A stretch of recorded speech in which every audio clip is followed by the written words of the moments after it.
Good morning, dear students.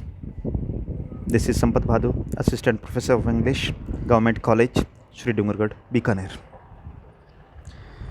Today we are going to take up the poem Telephone Conversation by Wole Soyinka. Wole Soyinka is a Nigerian poet. He is a famous playwright, novelist, critic, and a great poet. He was educated at the Government College in Ibadan, Nigeria. Soyinka has been one of the leading figures in Nigerian literature. He wrote a number of successful plays and also led a theatrical company. Today we are going to discuss the poem A Telephone Conversation. Actually, this poem is a commentary on racism and points towards the conflict within the protagonist. The speaker is looking to rent a house in London. The struggle begins with his confession of being an African, a black man, who sparks up the notion of racism in the landlady, who then denies renting him the house. The fact that a man is judged on the basis of his color, even in the 20th century, is rather alarming and projects a society where individuality is at stake. The poem strikes a positive note as the man gets to know that his privacy won't be hampered as the landlady doesn't stay on the premises. However, he is aware of the prejudices and would not like to travel unnecessarily to see the house. That is why he mentions that he is black. On the other end of the telephone line, there was nothing but silence, as the landlady considers this piece of deal breaking information. However, the silence is soon broken as the landlady starts to speak, again asking him to explain exactly how dark he is. First, the man thinks that he might have misheard the question, but when the landlady repeats, he understands that this is something very important for her to know before she allows him to rent her house. The speaker feels violated and realizes that he has been reduced to an object just like the phone. He decides to employ humor to tackle his humiliation. He says that he is black, but he is not that black for anyone to be put to shame. He also says that the soles of his feet and the palms of his hand are all white, but he is a fool that he sits on his rear, which has turned black due to friction. He knows that the landlady will never be convinced with his black complexion, and he senses that she might slam down the receiver. At such a crucial juncture, knowing that the house is slipping out of his hand, he takes a jibe at the lady. He asks her to come and take a good look at him and then decide for herself. The speaker uses his sharp wit and humor to make the readers understand the absurdity of racism. Actually, dear students, this is a conversation between a white lady and a black man of Africa. Let's take up the conversation.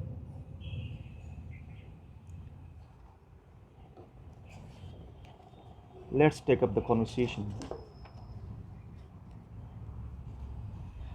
The price seemed reasonable, location indifferent. The landlady swore she lived off premises. Nothing remained but self confession. Madam, I warned, I hate a wasted journey. I'm African. Silence. Silenced transmission of pressurized good breeding. Voice when it came. Lipstick caught it. Long gold rolled. Cigarette holder. Piped. Caught. I was foully. How dark! I had not misheard. Are you light or very dark? Button B, button A. Stench of rancid breath of public hide and seek.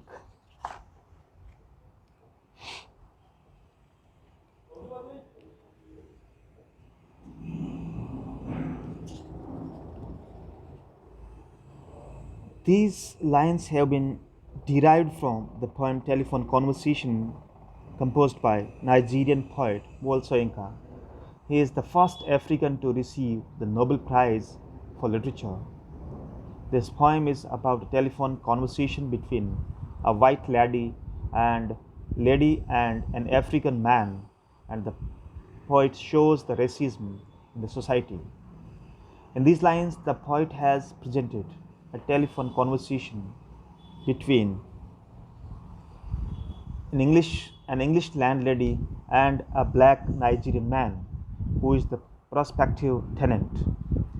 The amount of rent seemed reasonable. The location of the house was indifferent, that is, neither good nor bad. The landlady declared on oath that she lived away from the building. Thus, the deal was almost settled, except self confession on the part of the tenant. He told her that he did not like to travel in vain and wanted to settle the deal. He disclosed to her that he was an African, and then there was silence on the part of the landlady. Then a voice came from the lipstick coated lady who was holding a gold rolled cigarette holder. She asked the African how dark he was, whether he was light dark or very dark, whether he emitted foul smell in his breath of concealing oneself and speaking. He was shocked at her forgotten manners, so he did not answer. The lady thought that he had not understood the question, so she asked again, that is, he was light or very dark, as of asking him to choose option A or B. Next. Red booth, red pillar box, red double tiered omnibus, squelching tar. It was real, shamed by ill mannered silence, surrender, pushed dumbfoundment to beg simplification. Considerate she was, varying and emphasis. Are you dark or very light? Revelation came. You mean like plain or milk chocolate? Her accent was clinical, crushing in its light impersonality. Rapidly, wavelength adjusted, I chose West African sepia. And as afterthought, down in my passport, silence for spectroscopic flight of fancy, till truthfulness changed her accent, hard on the mouthpiece. What's that? Conceding. Don't know what that is? Like brunette. That's dark, isn't it? Not altogether.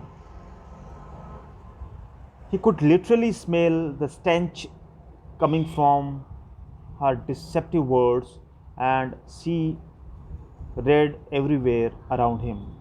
Ironically, he is the one who is ashamed by the tense and awake and awkward silence which follows and asks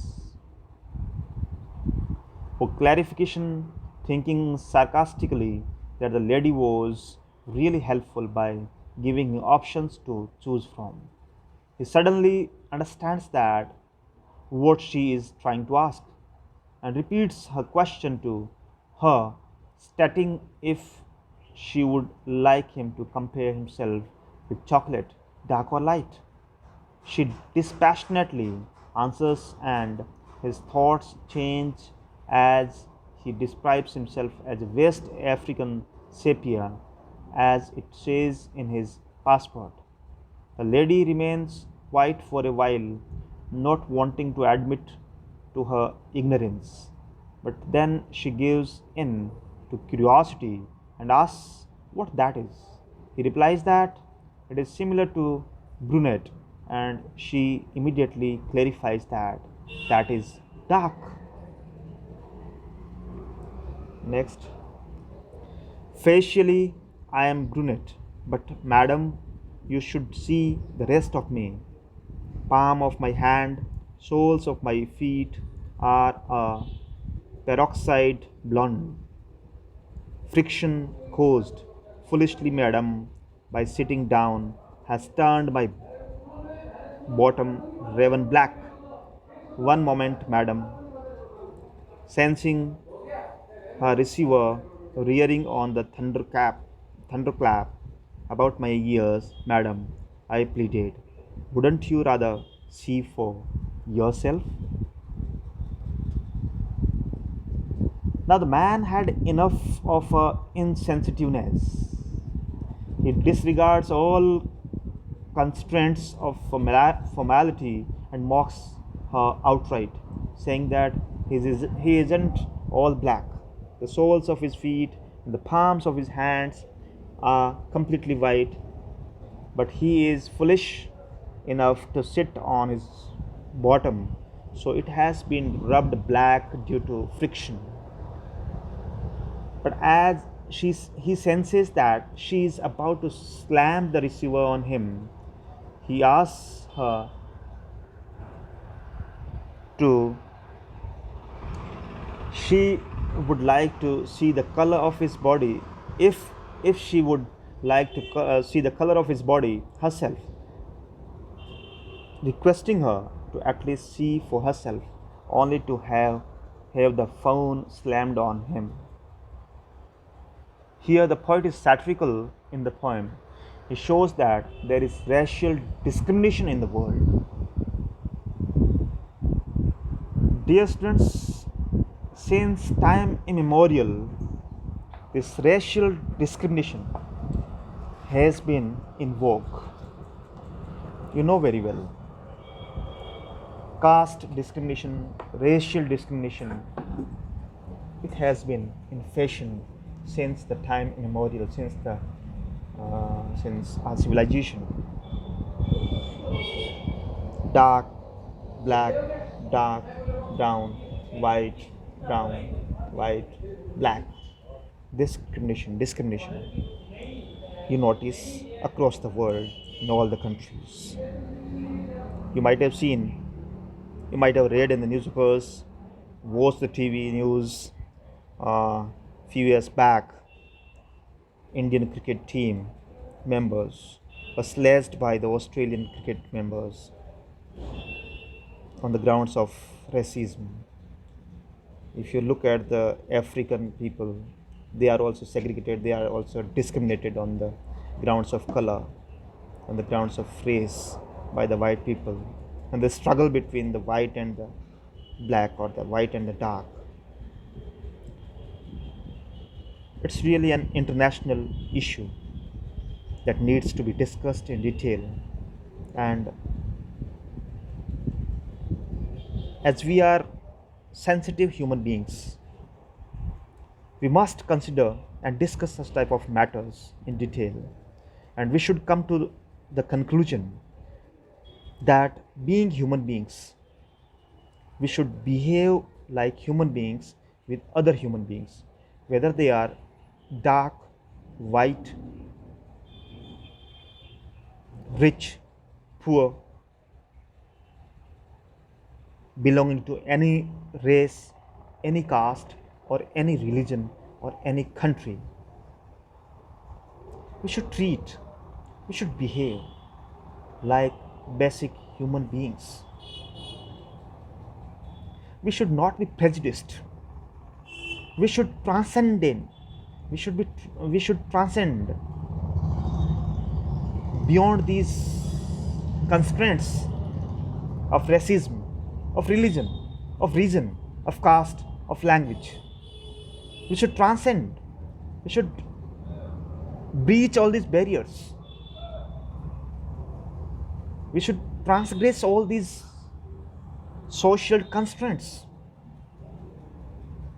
and must accept with open arms, must admit, must welcome with open arms all the human beings. All the human beings are our brothers and sisters. The entire humanity is our family. All the human beings are our family members. That's a cosmic concept. We should have a global attitude, a global view, anthropological view.